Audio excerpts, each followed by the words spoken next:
Hola, ¿me escuchan? Sí, te escuchamos.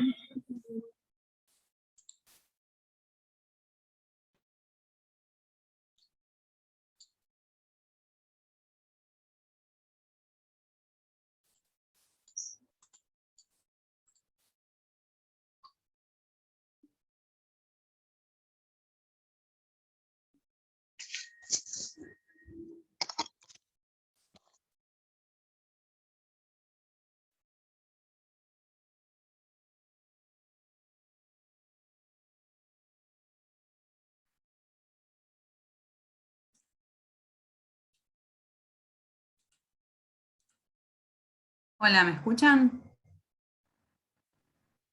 Sí, profe, se escucha perfecto. Sí.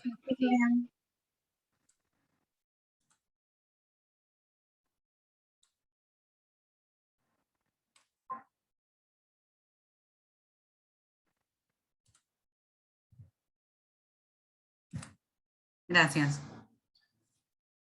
Bueno, perdón la demora, no sé qué ha pasado con la conexión, pero ya mismo arrancamos.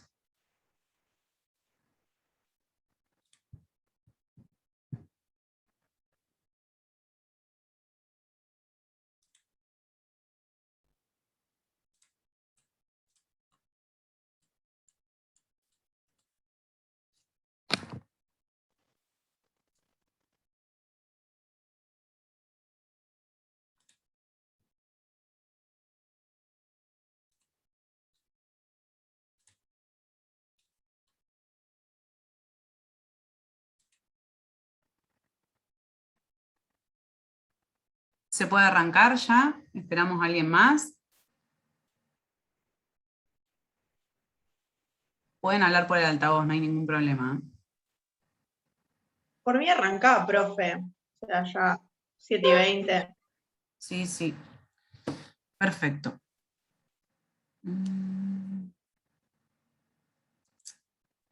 Bien, a ver, vamos a compartir la pantalla.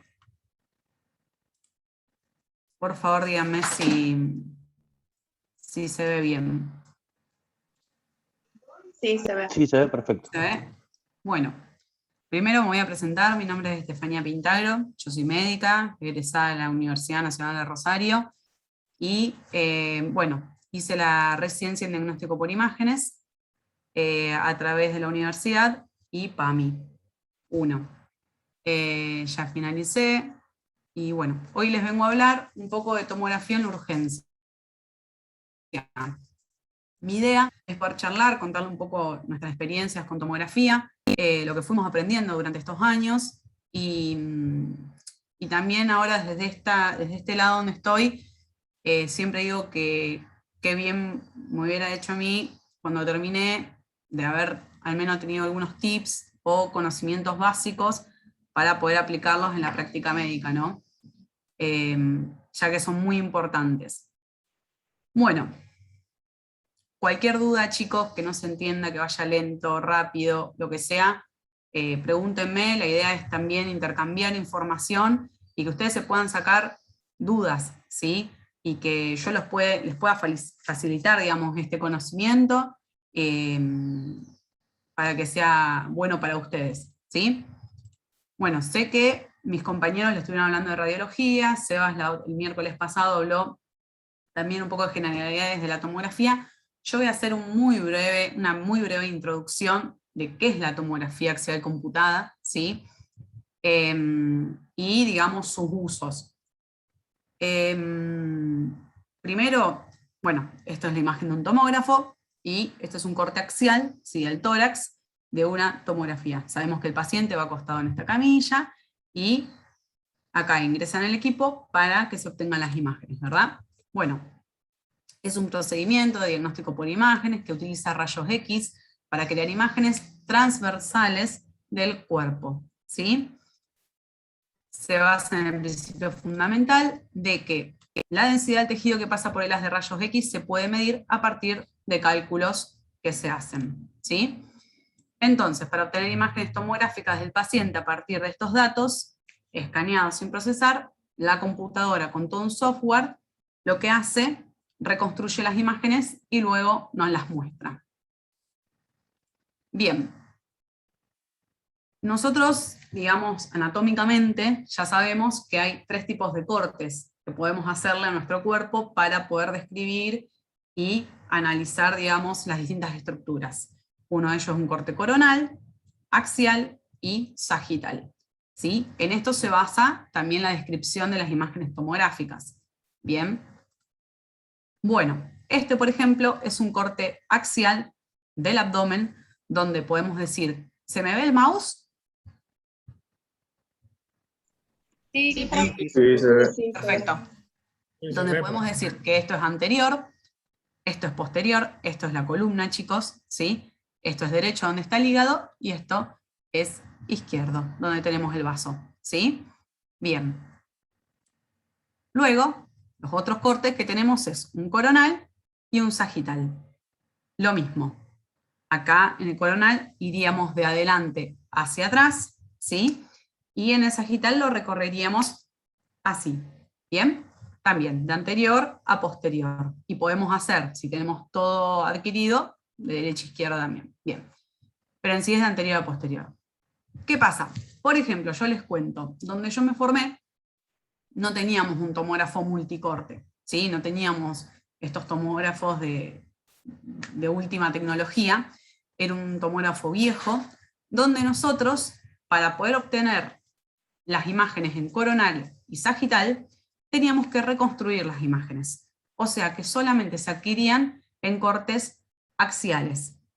Y a partir de estos cortes axiales, nosotros en la computadora los reconstruíamos para poder evaluar las lesiones o lo que quisiéramos ver, lo íbamos reconstruyendo. Entonces era importante, dependiendo de la patología, ver el grosor de corte, ver en qué ventana y filtro usábamos para hacer este estudio, porque cada patología lleva un protocolo distinto y una forma de adquirir las imágenes, ¿sí? Bien. Acá hablábamos de las densidades, antes cuando di la definición de lo que era una tomografía. La tomografía, gracias a Hanfield, nos permite saber la densidad de los tejidos. Entonces nosotros podemos saber de qué estamos hablando. Entonces, con un ROI, que después le voy a mostrar, que tal vez Seba ya lo habló esto, uno puede medir qué densidad tienen las distintas estructuras e inferir si eso tiene contenido de líquido, si es más hiperdenso puede ser hueso, si es muy hiperdenso puede ser algo metálico, o cuando va tirando valores más negativos, va a haber aire, ¿sí? Y grasa. Primero la grasa y después el aire. ¿Bien? Bueno. Y acá doy otros ejemplos. Traté de buscar imágenes, la bibliografía lo más entendibles posibles, ¿sí? Esta es una tomografía de tórax, ¿sí? Es un corte axial, repito, esto es anterior, esto es posterior, esto es derecho y esto es izquierda. Bien, esta es la arteria pulmonar, la aorta, y esto, chicos, tiene contraste. Y esto está adquirido en una ventana que se llama de mediastino. ¿Por qué?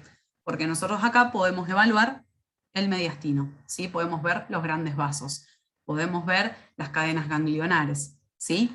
Vean que el pulmón lo vemos negro, ¿sí? Acá tenemos las costillas, bien, los músculos, la grasa. Esto también es una tomografía de tórax, pero está media quemada esta foto.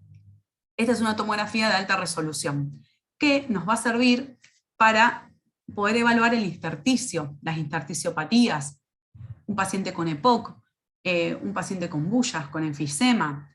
Para eso lo vamos a utilizar. Fíjense que acá no podemos evaluar los grandes vasos. Yo les doy esta introducción porque cuando veamos la patología, cuando ustedes sospechan, bueno, che, esta persona tiene un aneurisma, le voy a pedir una tomografía, con o sin contraste, en modo media, o sea, con ventana mediastino o con una ventana con parénquima, ¿sí?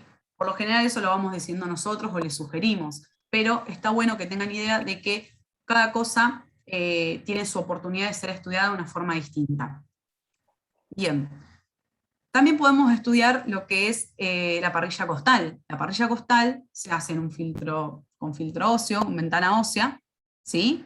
Y se oblicúa en dirección al arco costal, ¿sí? ¿Por qué? Porque nosotros en una tomografía de tórax podemos evaluar las costillas. Sí, yo acá le cambio el filtro, la ventana, perdón, le cambio la ventana, lo pongo en hueso y las miro. Pero cuando vaya a reconstruir la imagen no se van a ver como acá. ¿Sí? Bien.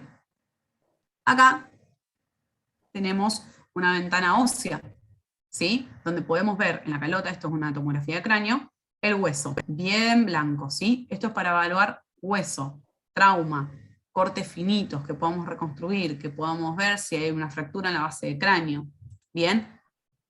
Por lo general va a estar acompañado, ¿sí? Con la tomografía de cráneo del parénquima. Fíjense que ustedes acá pueden ver perfectamente el parénquima cerebral, mientras que acá no, ¿sí? Bien. A ver, por lo general, un traumatismo de cráneo, vos pedís una tomografía sin contraste y se va a adquirir así, como vemos acá. Pero si ustedes sospechan que tuvo una fractura, está bueno sugerir y pedir tuvo un traumatismo, por favor, filtro óseo, para que se pueda ver mejor el hueso, ¿sí? Y, bueno, esto es una tomografía de abdomen con contraste, ahora también vamos a ver eso, ¿sí? Para poder ver bien los órganos. Bien. Otra de las cosas que quería charlar un poco es el tema del tipo de contraste, ¿sí? Podemos tener contrastes orales o endovenosos, ¿sí? Depende de la urgencia de que estemos hablando, vamos a pensar si le vamos a dar contraste oral o no. ¿Por qué? Porque si el paciente es un politrauma y nadie le va a dar nada de tomar, no le podemos dar eso, ¿sí? Ahora, si estamos pensando en una obstrucción intestinal, sí le vamos a dar contraste, porque nosotros cuando le damos de tomar contraste tenemos que ver cómo progresa ese contraste por el intestino, por todo el tracto gastrointestinal, ¿sí? Otras veces también, y eso depende si vamos a dar un contraste positivo, que lo vamos a ver más hiperdenso, o neutro, que lo vamos a ver así. Este, chicos, les doy un ejemplo, es para evaluar las paredes de la cámara gástrica o de las asas intestinales. ¿Por qué? Porque cuando yo le pongo a contraste, me va a ejercer un efecto, ¿sí?, en la pared que la va a realzar y la voy a poder evaluar. Bien, en cambio, si le voy a dar vario, si hubo un contraste iodado donde se vea hiperdenso, que se vea blanco, ¿sí?, yo las paredes no las voy a poder evaluar, porque ya va a estar blanco eso, ¿sí? Entonces, depende la urgencia si le vamos a dar contraste oral o no, y qué tipo de contraste oral le vamos a dar. Bien. Y luego sabemos que está el contraste endovenoso, ¿sí? Bien, esto es un ejemplo que agarré de la bibliografía, donde en esta primera imagen, que tiene la letra A, es una tomografía de abdomen sin contraste, ¿sí? Sin contraste endovenoso. Vemos acá la aorta, ¿sí?, que no está blanca, tiene densidad similar al resto, digamos, de las estructuras. Y vemos que el hígado, podemos ver que tiene algunas imágenes, algunas lesiones. Entonces, en la siguiente imagen vemos que la aorta, ustedes la ven blanca, ¿verdad?, en comparación a esta. Esto es una fase arterial, ¿sí?, porque nos pinta las arterias, y eso tiene un tiempo determinado. Por eso es tan importante, chicos, cuando ustedes vayan a pedir una tomografía, y que sea con contraste, que se aseguren, si ustedes le van a poner la vía, o se la pone un enfermero, un colega, o el técnico, que tenga un buen calibre, ¿sí? Tiene que ser una vía que nos permita inyectar rápidamente el contraste, a grandes volúmenes, porque es la única forma de nosotros poder llegar a generar estas imágenes, ¿sí? Si no, el tiempo pasa y no lo logramos. Entonces vamos a tener, digamos, ver hiperdensas, digamos, las estructuras arteriales, ¿sí? Y cada órgano también mostrará su fase arterial. Luego vamos a tener una fase venosa, que es luego del minuto aproximadamente. Eso también, chicos, depende de cada paciente. Si es un paciente que está con una hipotensión, o al contrario, está taquicárdico, ahí las velocidades van a cambiar. Si es un paciente añoso, un paciente joven, un pediátrico, entonces nosotros tenemos que ir viendo eso para ver a qué velocidad podemos inyectar. Por ejemplo, en nuestro tomógrafo no existía la bomba de inyección, ¿sí? No existía porque no tenía. La bomba de inyección es un aparato donde, por ejemplo, en otros servicios hay, en el Centenario hay, que se programa con el tomógrafo en el tiempo en el cual se va a hacer la fase. Nosotros donde estábamos lo hacíamos todo a cronómetro. Nos poníamos los chalecos de plomo e inyectábamos nosotros. Nosotros éramos la bomba. Entonces, dependiendo del paciente que nos tocaba, teníamos que ir viendo a qué tiempo nos iba a salir el estudio. Y esto es importante, porque no todas las lesiones se ven en todas las fases, ¿sí? Si queremos estudiar la aorta, claramente le tenemos que hacer una fase arterial, ¿sí? Si queremos estudiar la arteria pulmonar, tenemos que hacer fases muy rápidas, ¿sí? Porque es lo primero que se pinta, y luego vamos a pintar la aorta, y luego el resto de las estructuras. Entonces, es importante también eso. Y luego acá último tenemos una fase excretora, que nos sirve para ver los riñones y la vía excretora y la vejiga, ¿sí? Bien. Este es otro ejemplo que daba, sin contraste. Esta es la arteria pulmonar. Bueno, justo acá es una imagen patológica donde hay un trombo, que después vamos a hablar de eso, ¿sí? Pero, por ejemplo, para crear esta imagen, se debe inyectar muy, muy rápido. A los 4 segundos en nuestra institución ya tenía que estar corriendo el estudio. Y nosotros ya tendríamos que haber pasado una jeringa y media de contraste, por ejemplo, para que nos salga bien pintada esta estructura. Bien, yo acá me tomé el atrevimiento, chicos, de agarrar 2 pacientes, ¿sí? Se los muestro rápido, para que vean completa una tomografía y no solo en partes. ¿Vamos bien hasta acá? Bueno, espero que sí. Sí, sí. Sí, perfecto. ¿Sí? Sí, sí. Buenísimo. Esto es una tomografía de tórax sin contraste, ¿sí? Fíjense que no hay nada blanco. Este es uno de los programitas que nosotros usamos. Espérenme que... Bien. Lo más blanco que vamos a ver acá, blanco, escúchenme, hiperdenso, son las estructuras óseas. Esta es la columna, ¿sí? Acá tenemos el esternón, bien, las costillas, el omóplato. Y acá vemos las estructuras vasculares importantes del tórax, ¿sí? Entonces, esto, chicos, es una ventana, por ejemplo, mediastinal, ¿sí?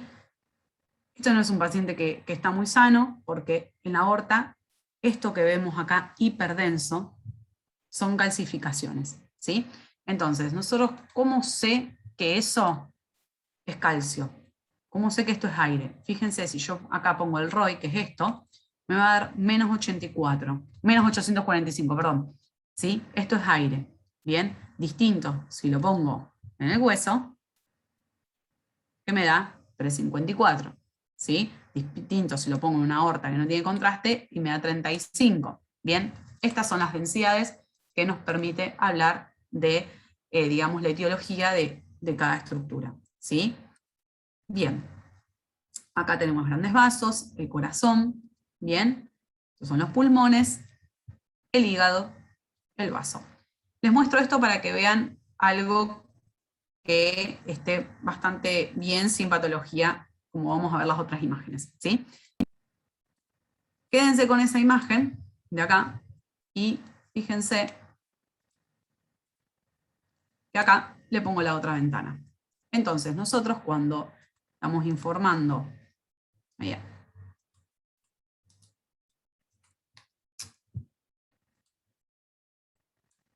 ese mejor. Estamos informando un tórax, no solo vemos el mediastino, sino que queremos ver el parénquima pulmonar, ¿sí? Fíjense que ustedes no ven el parénquima pulmonar acá como acá, ¿sí? Que tampoco ven los grandes vasos que los ven acá como acá, ¿se entiende?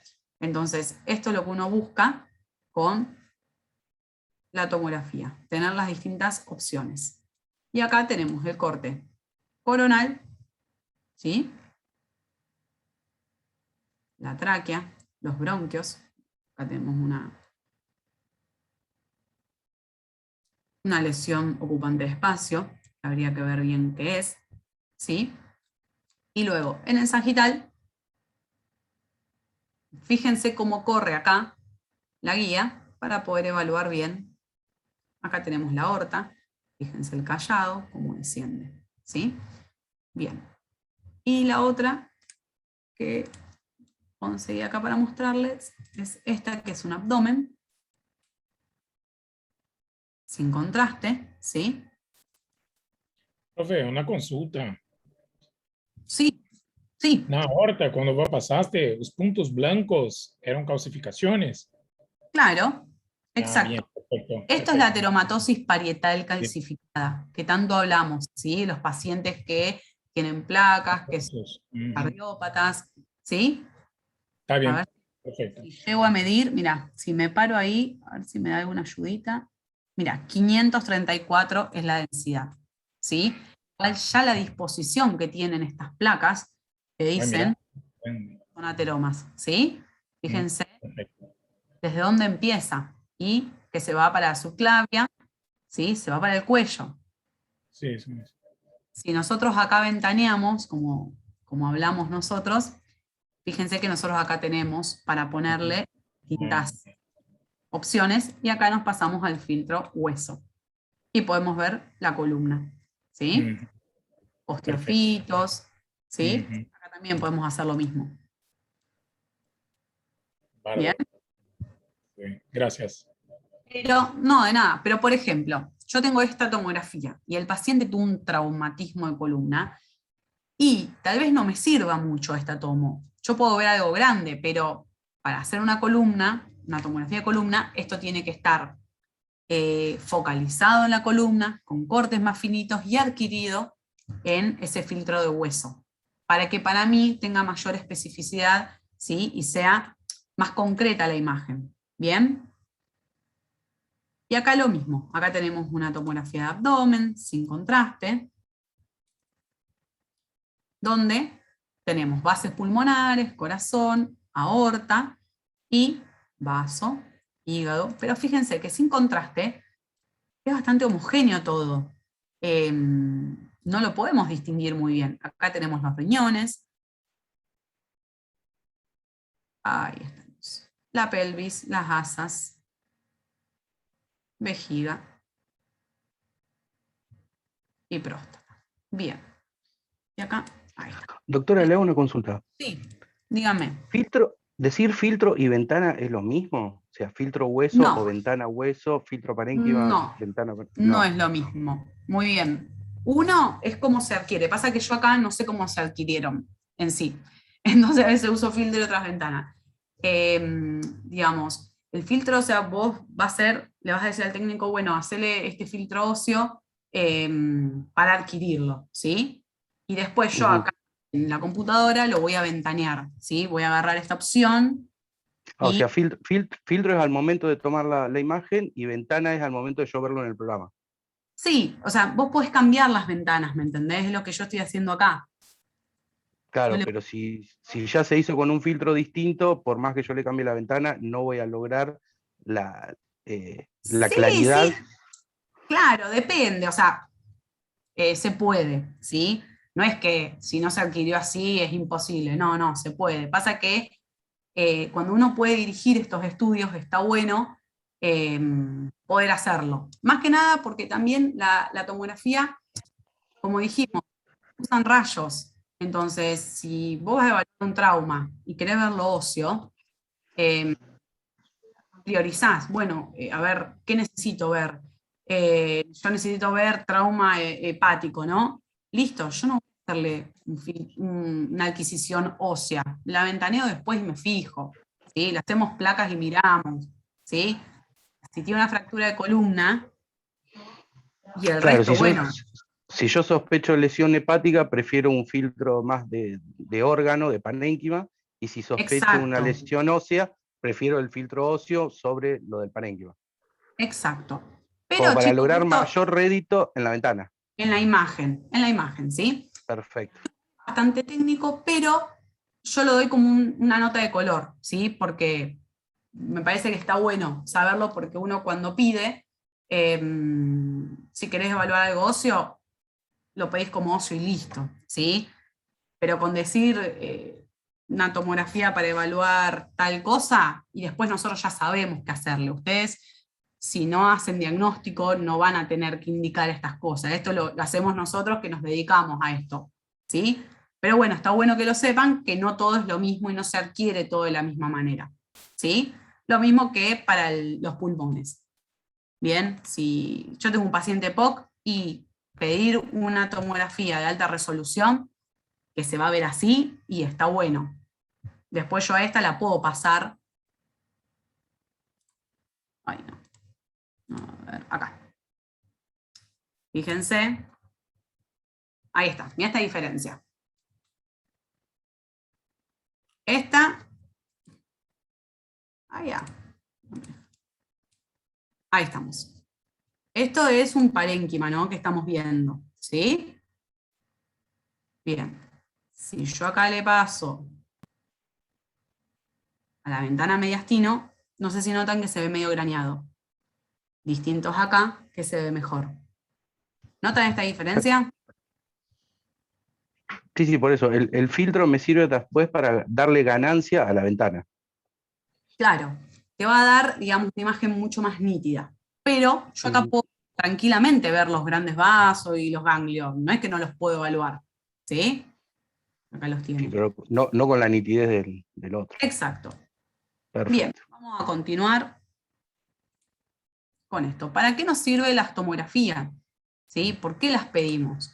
Bien, es para obtener imágenes de pacientes con patología aguda o crónica, permite establecer la presencia de una lesión, su extensión y definir el mejor tratamiento. Bien, los beneficios que tienen es un estudio rápido, pero se usan rayos, ¿sí?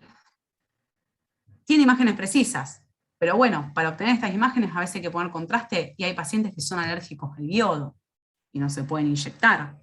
Bien, y los beneficios también es que evalúan las distintas densidades.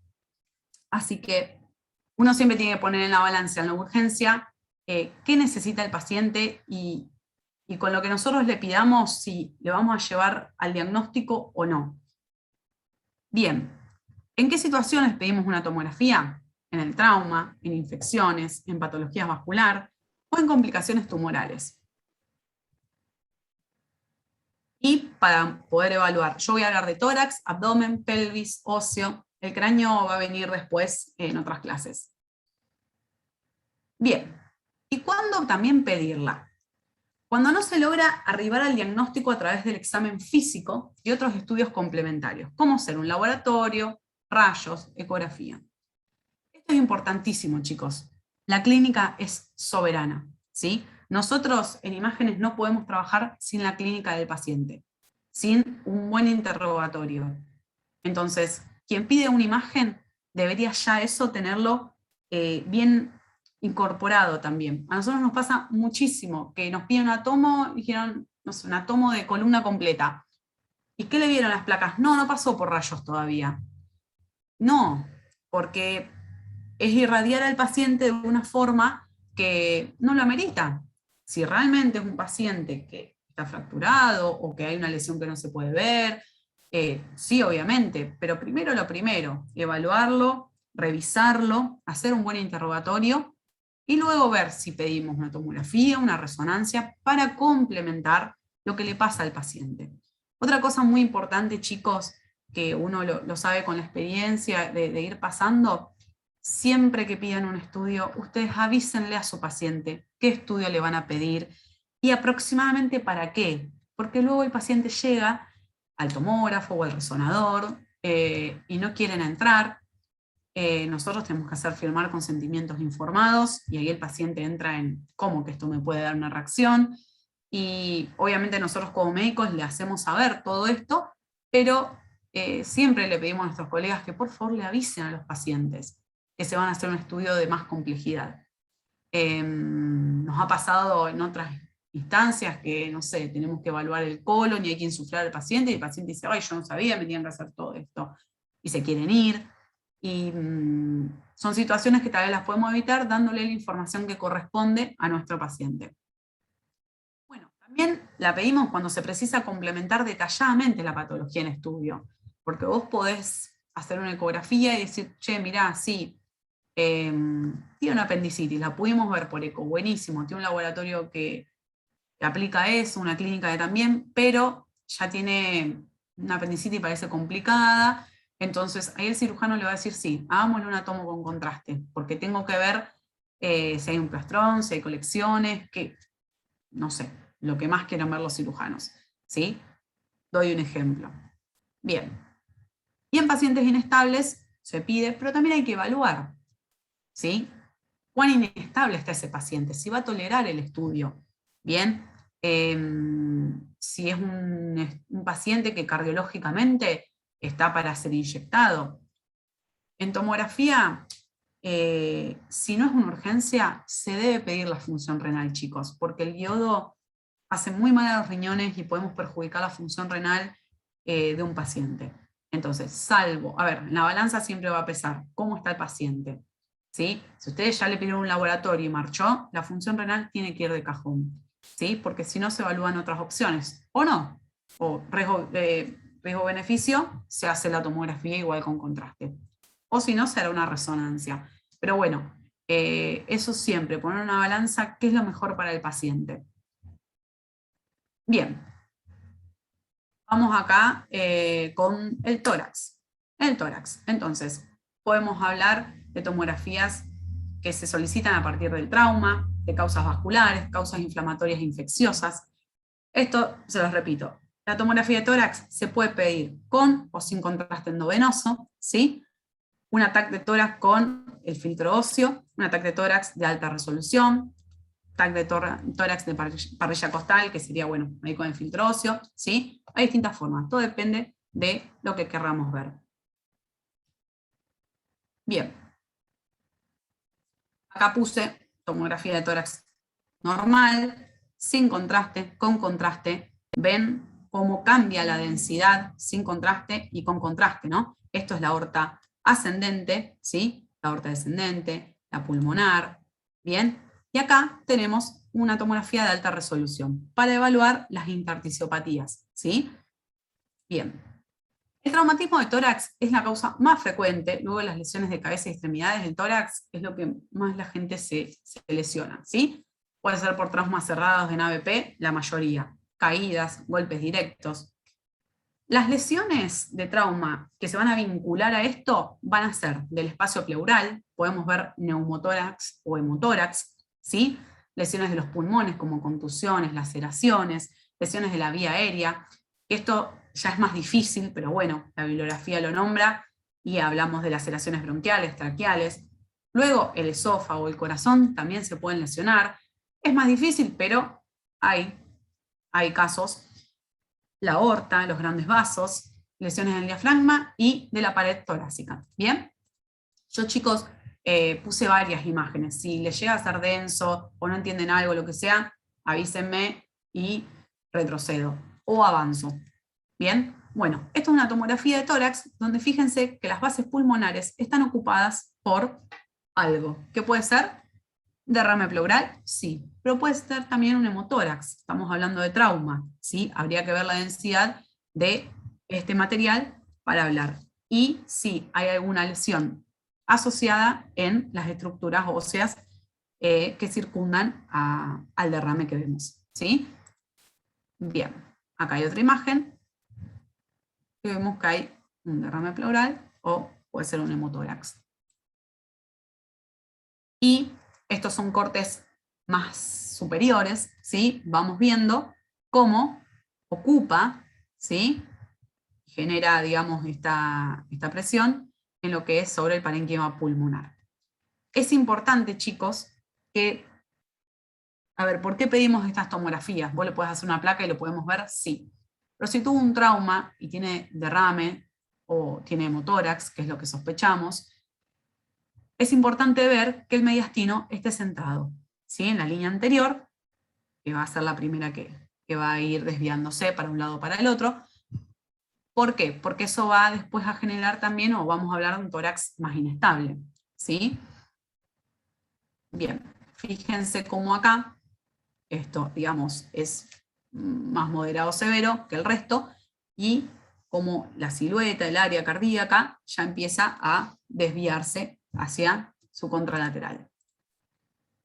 Bien, otro caso acá tenemos lo que es el neumotórax, el famoso neumotórax. Acá tenemos un muñoncito del parénquima pulmonar, y todo esto, chicos, es aire, es neumotórax, ¿sí? Fíjense, un hemitórax y el otro. Bien, este está indemne, y esto es lo que le queda al pulmón. Acá pude obtener las distintas imágenes secuenciales de este paciente, ¿sí? Todo esto es neumotórax. Asociado a los neumotórax, este por ejemplo es laminar, podemos ver también si hay enfisema subcutáneo. ¿Por qué? Porque si acá se rompió una costilla y lesiona acá el pulmón y el espacio pleural en sí, no el pulmón, también va a haber acá aire. Son hallazgos que acompañan a la patología principal. Miren acá, por ejemplo, este es un corte coronal, acá vemos el neumotórax, ¿sí? Vemos aire, acá a nivel óseo, que no debería haber, y todo este aire que vemos acá, chicos, es enfisema subcutáneo, ¿sí? Todo esto tendría que estar con esta densidad, no negro como el aire, ¿bien? Supraclavicular, a nivel axilar, ¿bien? Pectoral.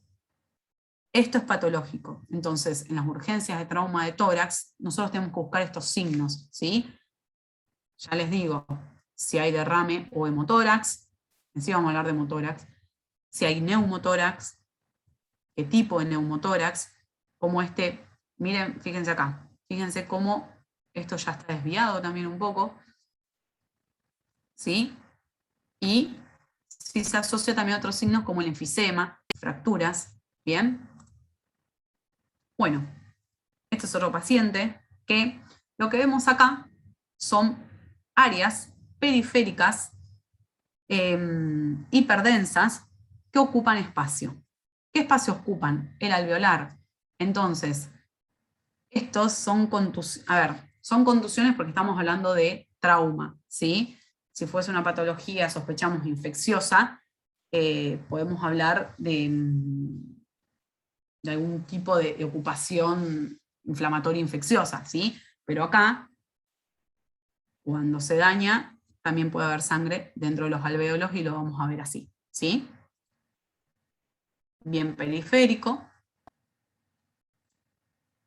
Acá. Y acá podemos decir que es una laceración porque en esta, digamos, se me fue la palabra, ya me va a venir. Bueno, vemos dentro del espacio alveolar que hay ocupación de material, hay imagen hiperdensa. Acá vemos una burbuja, ¿sí? Entonces significa también que algo se rompió y aire salió. ¿Bien? También lo podemos ver en las placas, los signos radiológicos. Y fíjense que esto es otra patología que también tenemos que ver en el trauma del tórax, chicos. No solo puede haber neumotórax, sino puede haber neumomediastino. Y eso es vital, vital que lo puedan sospechar y ver, ¿sí? Entonces, ¿qué pasa acá? Nosotros acá tenemos una radiografía de tórax de frente, donde podemos ver signos indirectos que puede haber un neumo. Bueno, vamos a la tomo y vemos enfisema, ¿sí? Subcutáneo. Todo esto debería ser homogéneo. Todas estas líneas negras que ustedes ven acá, eso es neumomediastino. Eso es grave, eso es muy urgente, chicos, ¿sí? Mismo paciente, vamos descendiendo, Acá vemos el tubo orotraqueal, ¿sí? Y vemos cómo sigue habiendo aire donde no tiene que haber. Acá posterior también hay aire, esto chicos es músculo y no debería haber. Bien, otra causa frecuente, por ejemplo, de neumomediastino es la colocación de vías centrales, ¿sí? Hay vías centrales que se colocan mal, y bueno, o hacen neumotórax o neumomediastinos, bueno, con la ingestión de espinas, de pescado, huesitos de pollo, también se perforan y el aire empieza a escapar, y bueno, y esto es muy importante que uno lo sospeche, ¿sí?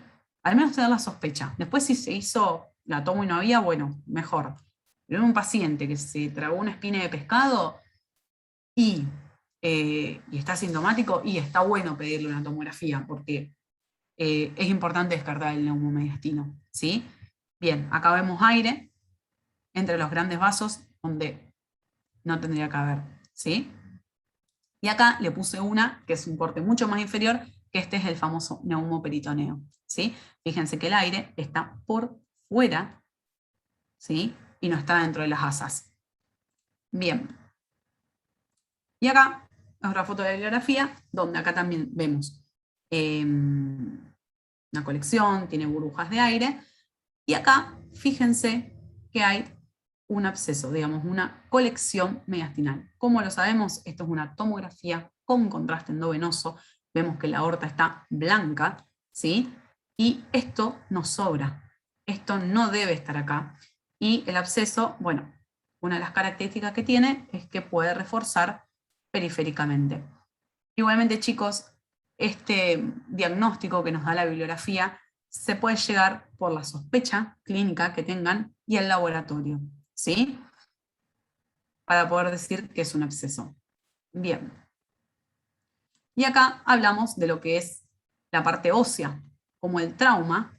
Fíjense que estas costillas no están bien alineadas como deberían, ¿sí? Y acá se asocia también a un derrame. No solo las costillas, sino también el omóplato. Y acá, bueno, podemos ver que también hay enfisema y luego un gran hematoma.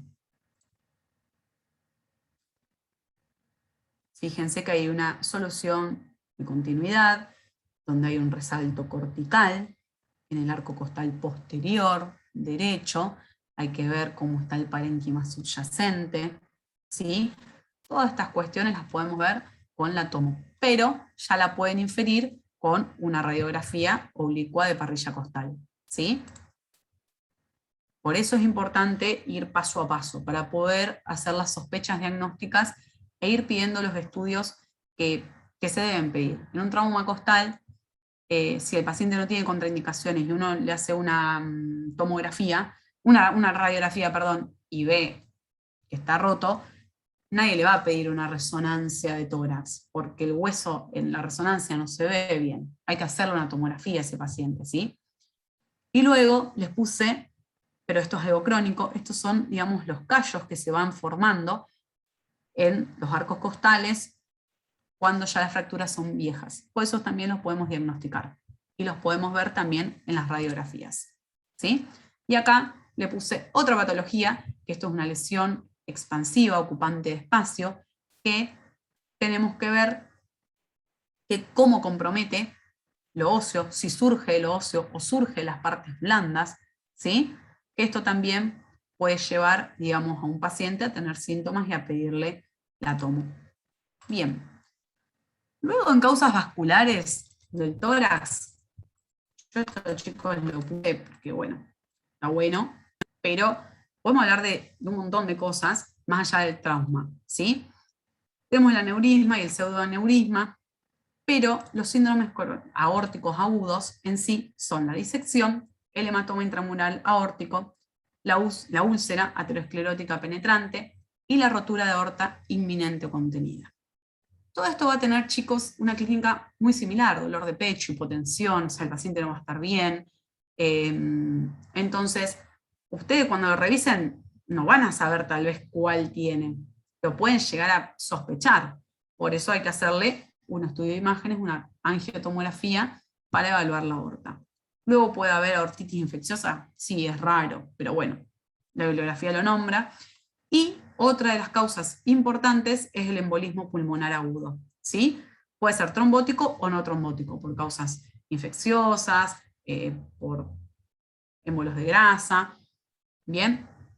Entonces, un estudio de aorta, ya sabemos, fase arterial, para poder pintar todo el trayecto de la aorta, ¿sí? Con todas sus ramas, y poder evaluarlas.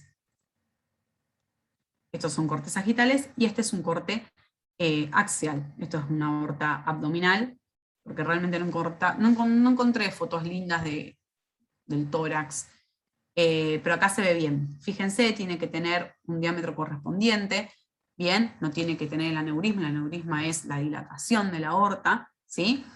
Y tiene que estar con la densidad homogénea, ¿bien? Esta es sin contraste, chicos, y esta es con contraste, me quedo al revés. Bueno, en la disección. Bien, la disección, sabemos que se lesiona acá la íntima, se separa y empieza a filtrar sangre por esta luz que es falsa, ¿sí? Entonces, dependiendo de la disección, si es distal o no a la subclavia, va a tener una clasificación, ¿sí? Eso le importa a los vasculares. Miren, ¿se acuerdan la foto que mostré antes donde tenía que estar toda pintadita, toda hiperdensa? Acá que vemos, no lo está, ¿sí? Hay algo que no está bien, y esto es un flap. Significa que esta aorta está dañada, tiene una disección, ¿bien? Ahí está, tenemos otro caso, la aorta ascendente, callado aórtico, un flap. Bien, esta línea hipodensa que separa de la luz verdadera con una luz falsa, donde esta sangre no va a ir a ningún lado, ¿sí? Bien. Otra imagen, aorta ascendente, descendente. Y es importante en estos pacientes no solo estudiarle el tórax, sino hay que estudiar toda la aorta, porque esto puede estar acá en el tórax, pero tal vez abajo también hay algo más, ¿sí? También nos pasaba muchas veces que los chicos de la guardia venían y decían, che, un angio de tórax por disección aórtica. No, pedile todo, tórax, abdomen y pelvis, la aorta hay que estudiarla entera, sí se puede, ¿sí? Y en esta fotito lo que podemos ver es algo más, que ahora lo voy a nombrar. Esta es la luz verdadera, fíjense cómo la luz falsa, que es la que quedó acá, la comprime, ¿sí? Y encima tiene un hematoma. Entonces, son pacientes complejos que es necesario hacer este tipo de estudios, ¿sí? Acá hay otro ejemplo, chicos, de un flap de disección. Bien, el hematoma intramural es otro de las entidades que forman este síndrome aórtico agudo, que es una forma típica de disección aórtica, debido a la hemorragia contenida en la pared, y por lo general desde los vasa vasorum, que son los vasos más pequeños, sin desgarro de la íntima, ¿sí? Bien, entonces, nosotros lo que vemos es que se va a formar el hematoma y va a quedar, ¿sí? Bien. ¿Qué es importante acá, chicos? En un estudio, una angiotomografía para ver aorta, siempre es importantísimo hacerle una secuencia sin contraste endovenoso. ¿Por qué? Porque es ahí donde nosotros vamos a poder ver si hay hematomas. El hematoma tiene una densidad un poco mayor al resto de la aorta, ¿sí? Porque es sangre, y la sangre se ve hiperdensa en su estadio agudo subagudo, ¿sí? Entonces, esta es la forma de ver si hay un hematoma o no. Y luego, fíjense que sin contraste podemos inferir que acá hay un flap, pero vamos a necesitar poner el contraste para ver cuál es la luz verdadera y la luz falsa, ¿sí? Bien, acá vemos con contraste, queda el hematoma acá por fuera, ¿sí?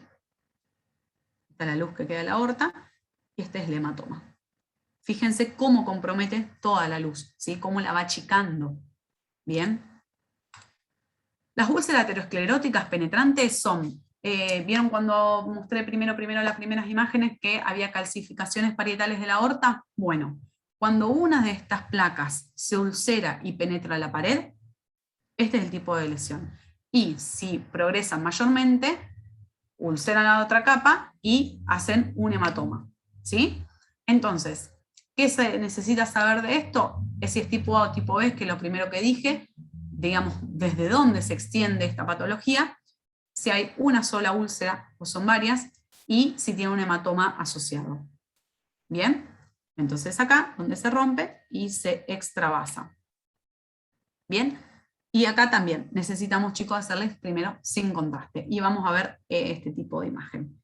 Acá hay plaquitas asociadas, también esto se infiere y se diagnostica por la asociación de placas de ateroma, ¿no? Bien. Y luego puede ser algo catastrófico como es la rotura de un aneurisma, ¿sí? Entonces, ¿nosotros qué vemos acá?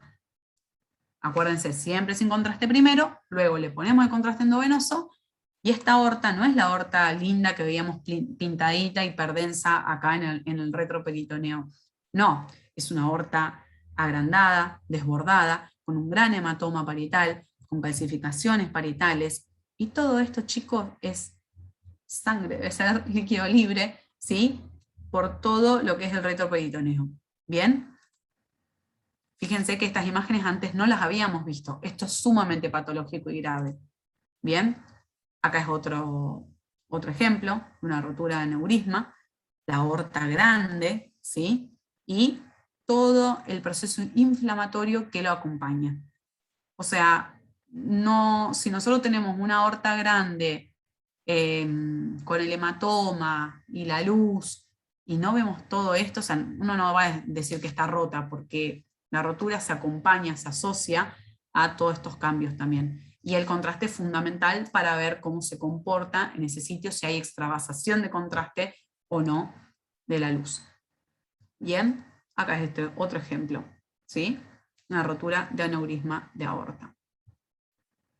Bien, y esta es la patología de los émbolos del tórax de la arteria pulmonar. La arteria pulmonar, cuando nosotros hacemos el protocolo para TEP, tenemos que hacer fases sin contraste también, ¿sí? Luego, una fase arterial para pintar la arteria pulmonar y sus ramas, y luego una fase más venosa, que es más tardía, donde se va a pintar la aorta. ¿Bien? ¿Qué vemos acá, chicos? ¿Ven estas imágenes hipodensas? ¿Sí? Bien, esto es un trombo. Acá también hay un trombo. Hay algo que no permite que este contraste fluya, que siga hacia las ramas de la arteria pulmonar.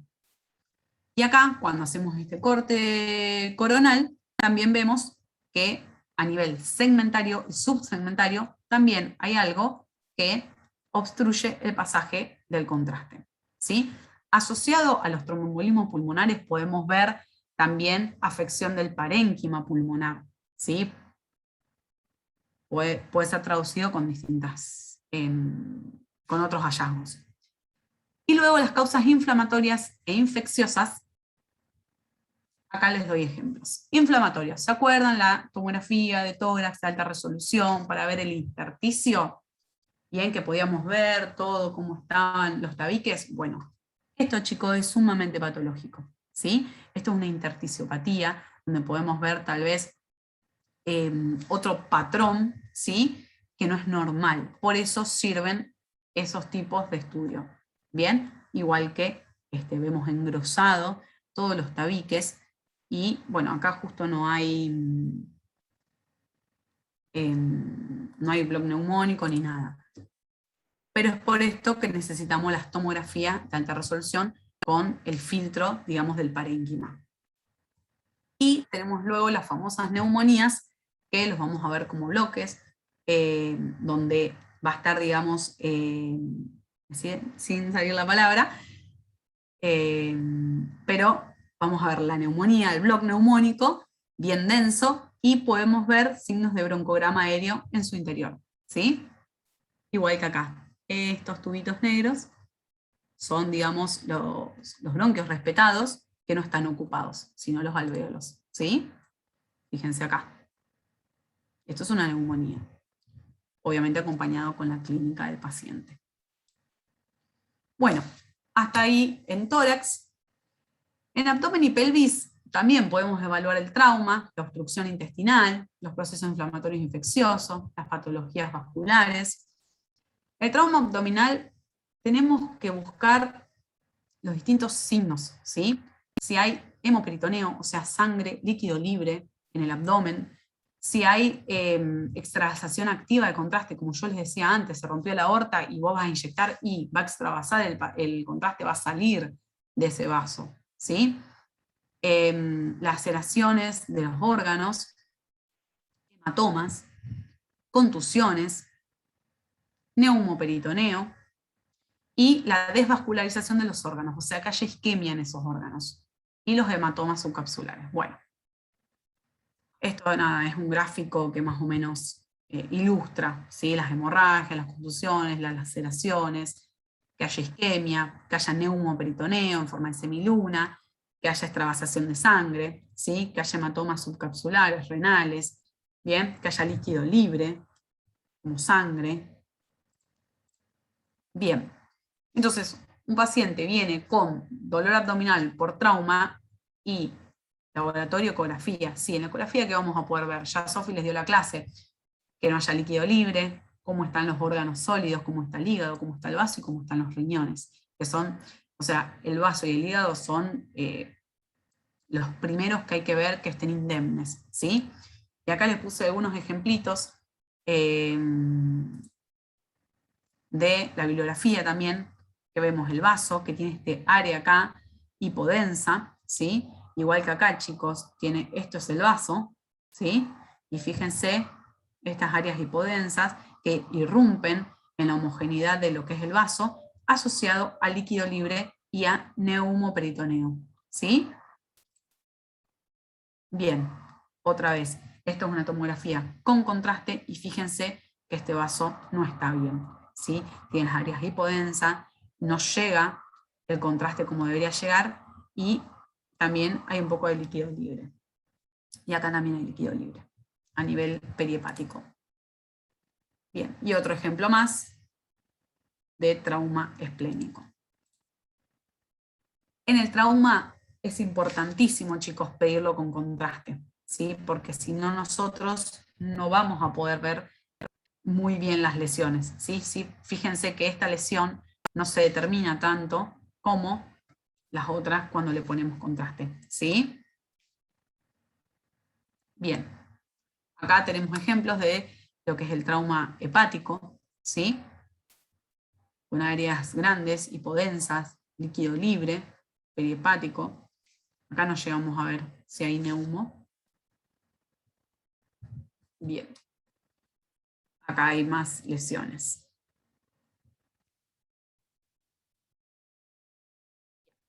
Otra más de vaso, donde hay líquido libre. Quería mostrarles. Bueno, la obstrucción intestinal es otra causa de urgencias donde un paciente también va a venir con dolor abdominal y se le va a pedir placas y ya en las placas van a poder inferir si hay alguna distensión de asas o distribución anómala, entonces se le va a pedir la tomo. Y acá podemos ver distintos signos, ¿sí? En este ejemplo encontré en la bibliografía un asa con paredes engrosadas, ¿sí? Esto, chicos, no es normal verlo así. Otro signo que podemos ver son, bueno, asas distendidas y que haya materia fecal ya en lo que es el ilion, ¿sí? Que no debería verlo así. Entonces eso significa que hay un rebosamiento, que no está permitiendo, no hay tránsito habitual de la materia.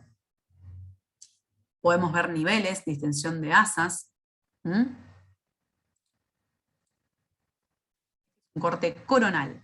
Y acá lo que le querías mostrar es, bueno, a este paciente se le dio contraste oral positivo, que lo vemos hiperdenso, ¿sí? Y vemos que tiene contraste también endovenoso. Fíjense que toda esta parte no está, el contraste no llega, ¿sí? No realza. Entonces, acá hay un problema en la vascularización. Luego, acá tenemos otro ejemplo donde vemos una alteración intestinal.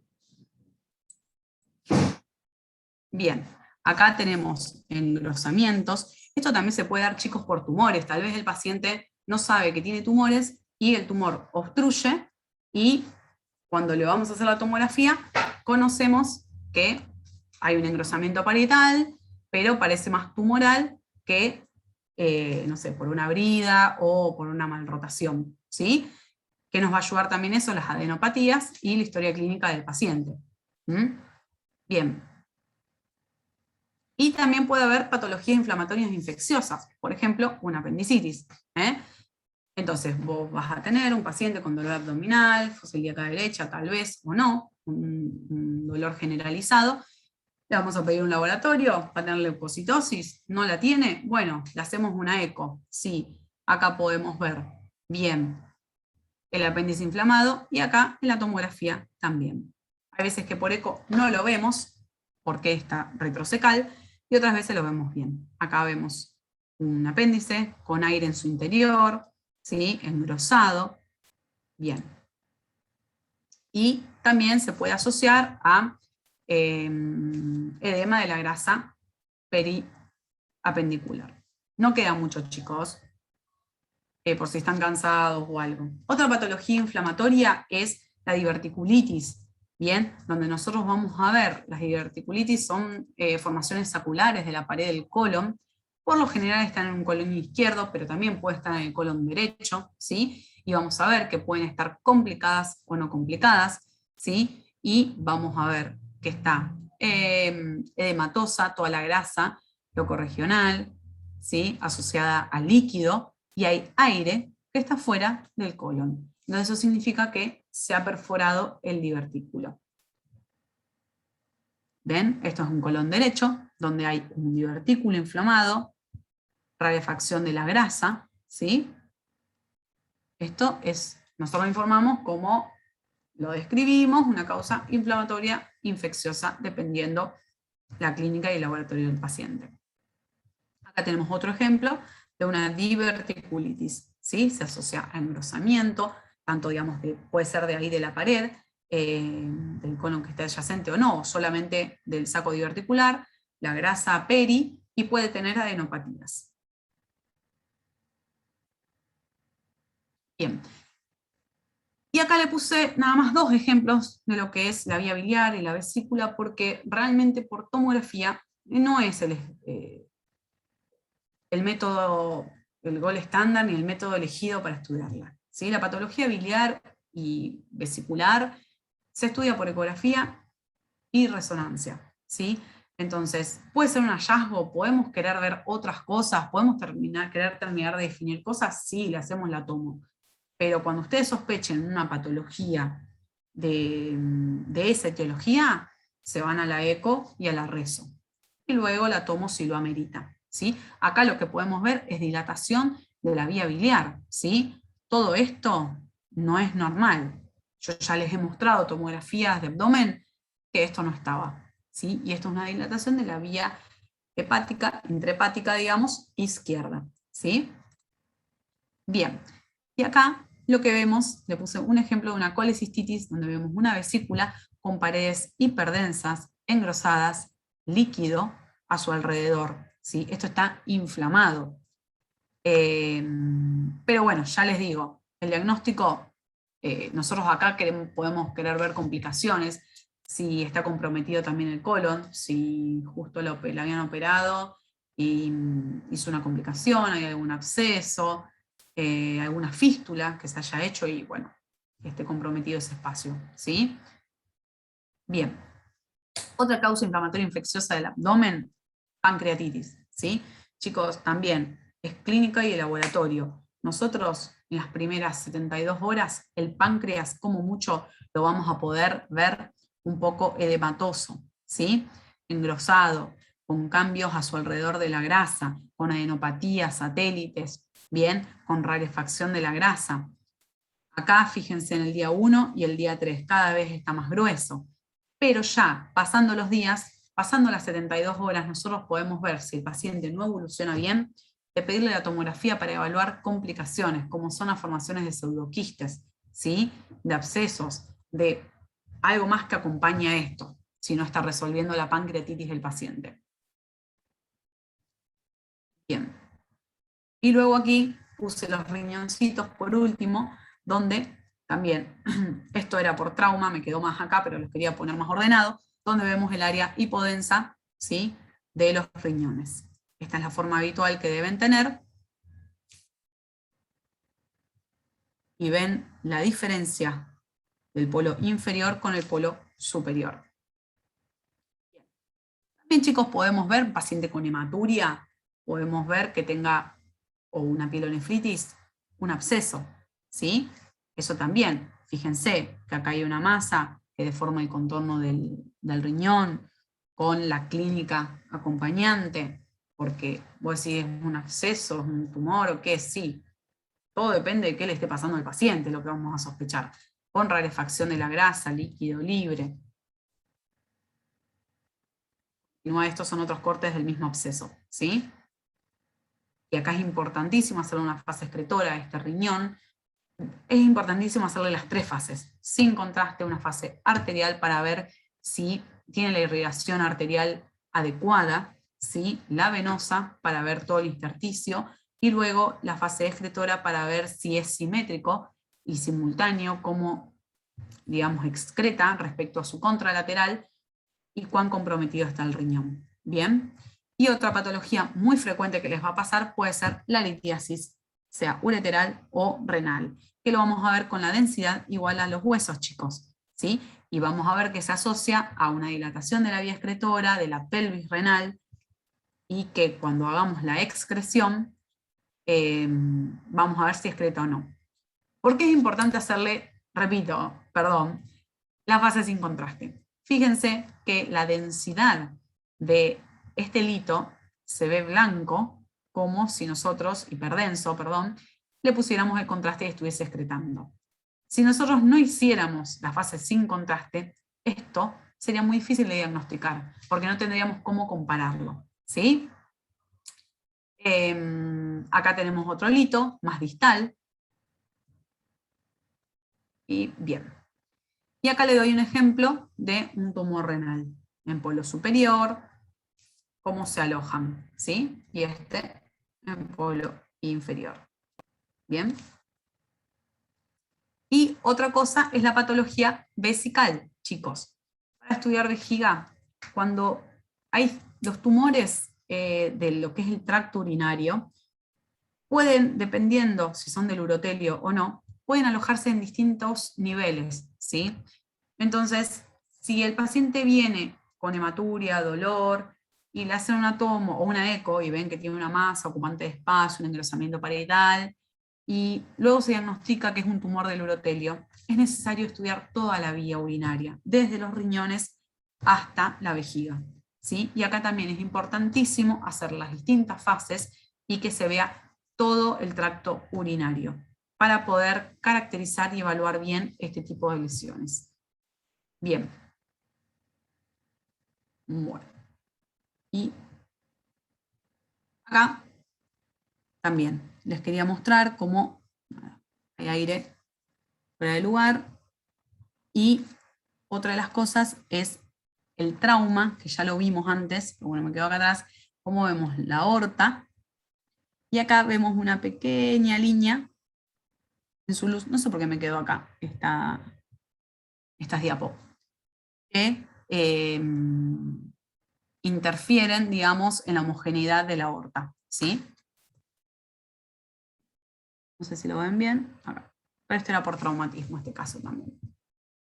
Bien, y por último, y ya terminando, el trauma óseo, ¿sí? Vieron que yo al principio, cuando hablaba con sus compañeros, les decía lo importante que era ver bien qué estamos estudiando. Esta tomografía está focalizada, ¿sí?, en una columna, para poder evaluar bien este tipo de fractura del cuerpo vertebral, ¿sí? Cómo está hundido el platillo superior y cómo tiene, digamos, comprometido tanto la línea posterior como anterior.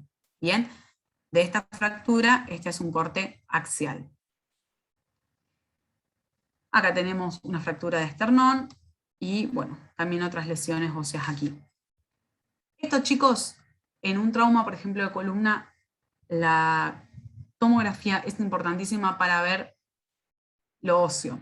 Pero aquí también vamos a precisar hacerle una resonancia a este paciente para ver cómo están las partes blandas, los ligamentos, los músculos, los discos, ¿sí? Para ver si la columna posterior, digamos, está o no damnificada. Bien. Uy, este me quedó ahí. Qué pena. Bien. Acá también vemos una solución de continuidad.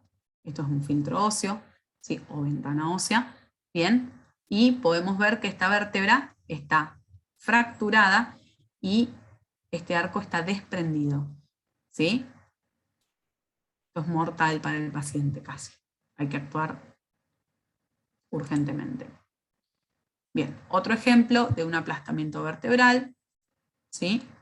Y acá, fíjense, acá puse este ejemplo porque tiene una resonancia al lado. Fíjense cómo se define acá el óseo y cómo acá. Acá no lo podemos definir bien. Lo podemos inferir, obviamente, y podemos ver el edema óseo en la resonancia, ¿sí? Pero no podemos ver bien nítida la imagen ósea. Bien, otro ejemplo más de trauma vertebral es este, donde vemos líneas de fracturas en distintos niveles. Bien.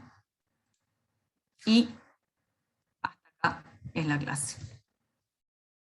Creo que estas son las patologías, chicos, más frecuentes, al menos que a mí me han tocado ver a lo largo de la residencia.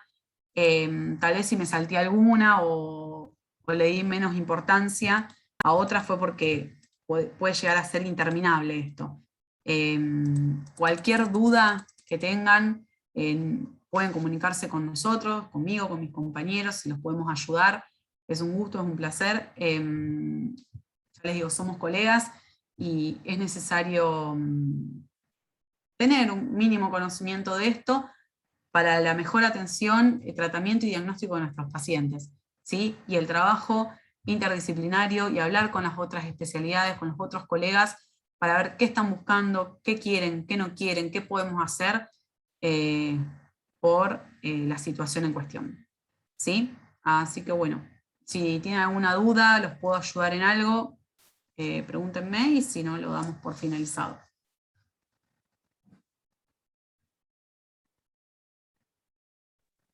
También aceptamos críticas constructivas de cómo poder mejorar las clases, o qué les gustaría también ver, nos pueden avisar.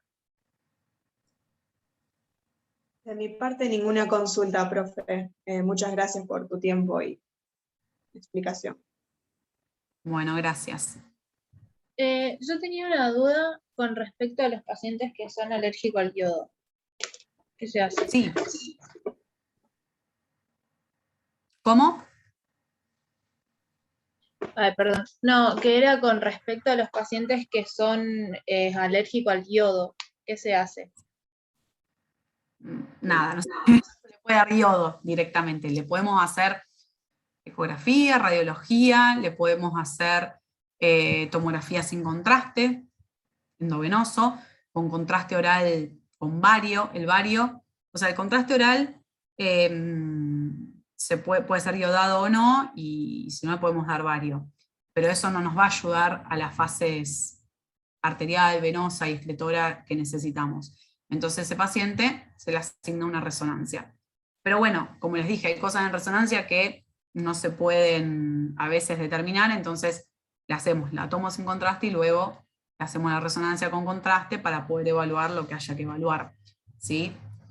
Pero no hay opción para esos pacientes. Y si un paciente, chicos, ustedes le dan un contraste oral iodado y hace algún tipo de alergia, ese paciente es alérgico, ¿sí? No solo es alérgico porque no tolera el contraste endovenoso. A mí me pasó una vez que le estaba dando el contraste para tomar, la estaba entrevistando a la paciente, se me empezó a brotar toda, y nada, ya está, se lo retiré, le pusimos un inyectable que teníamos ahí rápido, o si tiene una guía puesta, se lo pones endovenoso, llamas a la guardia, la dejas en observación. La alergia sabemos que la pueden hacer en cualquier momento. Tal vez un paciente que viene estudiándose y nunca hizo y te llegó e hizo. Entonces, las tomografías con contraste siempre necesitan un médico presente, ¿sí? ¿Por qué? Porque esto puede pasar, puede ser desde leve hasta un shock anafiláctico. A mis compañeras les ha pasado que se le han parado pacientes, entonces nada, hay que ser precavido, y el paciente alérgico, por más que haya tenido una roncha, no se le da yodo. Eso. Bien, muchas gracias. Y no, de nada, y siempre saber a qué son alérgicos ellos. Porque si vos le tenés que administrar una medicación, saber que esa medicación no le va a hacer peor. ¿Sí?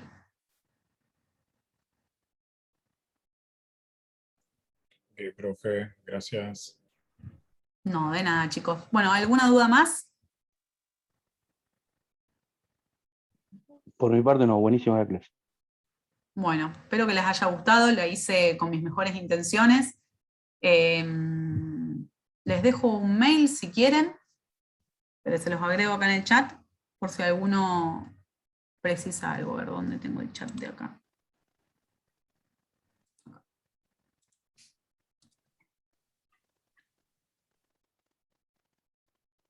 Profe, Sí, uma pergunta. Em relação à função renal que dijo vos, então, há que fazer um estudo de creatinina, assim, antes ou não? Sí. Antes de hacer la... siempre que se pueda, sí. Nosotros usamos como punto de corte una creatinina de 1.4, ¿sí? Ese es nuestro número de corte. A ver, si es un paciente que viene en muy mal estado, sospechamos que se le rompió la aorta, que es algo que ya hay que verlo. Lo vas a meter en el tomógrafo, tenga la función renal que tenga, no te importa, ¿sí? Vos no lo esperás a ese paciente. Viene uno que tiene una apendicitis y le vas a hacer un laboratorio y le vas a dar la función renal. Viene un paciente que, por ejemplo, que esa apendicitis tiene un 1.3 de creatinina, está ahí, ¿no? Y le decís, bueno, che, le hacemos profilaxis, lo hidratamos bien,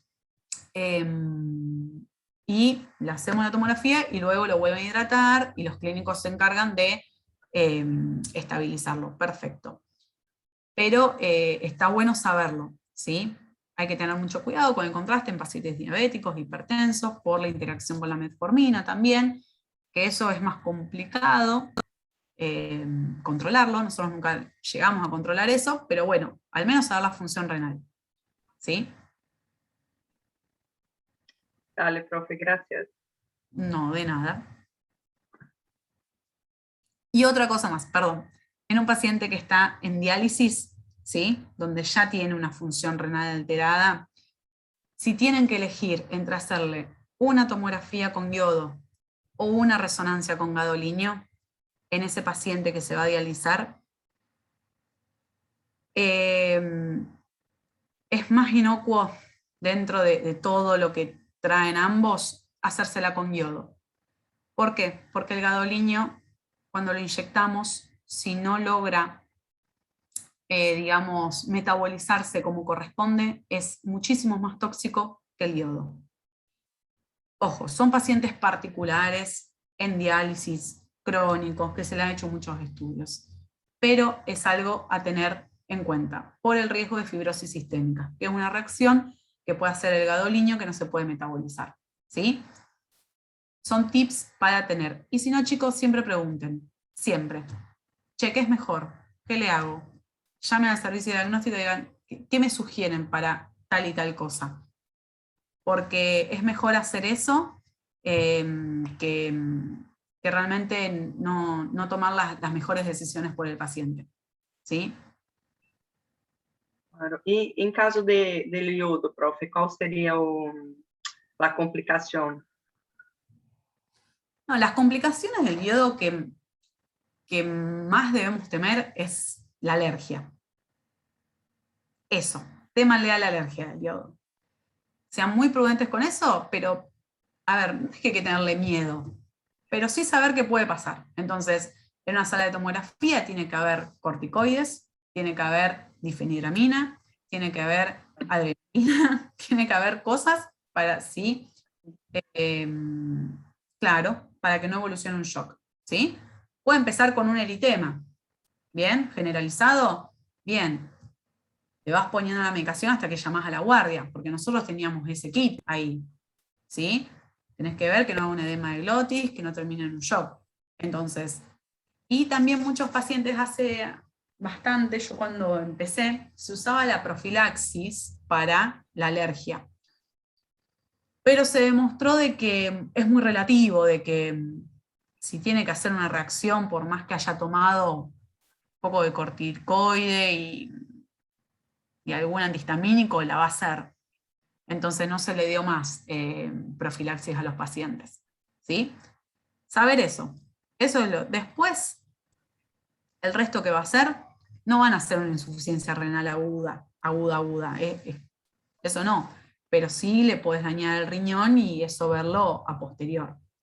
Más en pacientes que necesiten hacer muchos estudios, pues pacientes crónicos con tumores de colon, renales, patologías hepáticas, se le hacen muchos estudios.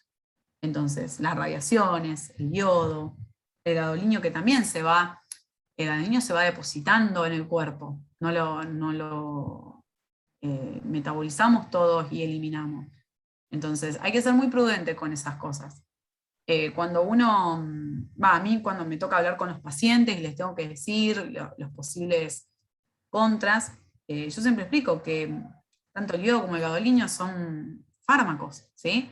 Y que podemos hacer una reacción como a cualquier fármaco. A personas que toman un ibuprofeno y hacen una alergia, sí, y acá imagínate que te lo estamos dando endovenoso en bolo, sí. Y otra cosa que tiene el yodo es que, bueno, antes, ahora hay lugares que lo siguen usando, hay yodos que tienen mucha osmolaridad. Entonces los pacientes se lo inyectaban y no paraban de vomitar, ¿sí? Porque tenían mayor osmolaridad que lo que es nuestro, digamos, nuestro intersticio y nuestro cuerpo. Entonces el paciente no toleraba eso, sentían un gran calor y empezaban los vómitos. Hoy en día ya los distintos lugares compran con baja osmolaridad, entonces es más tolerable a los pacientes. Bueno, ¿alguna duda más que tengan? Les dejé mi mail, si necesitan bibliografía o ver de dónde estudiar. Traten de buscar, de ver la anatomía desde las imágenes, que los va a ayudar un montón a poder entender más. Bárbaro, profe. Bueno, chicos, les deseo buenas noches, gracias también por su tiempo y por escuchar. Y bueno, hasta la próxima clase el miércoles que viene con mis compañeras. Gracias. Chao, gracias, Chao, profe. gracias, profe. Buenas noches.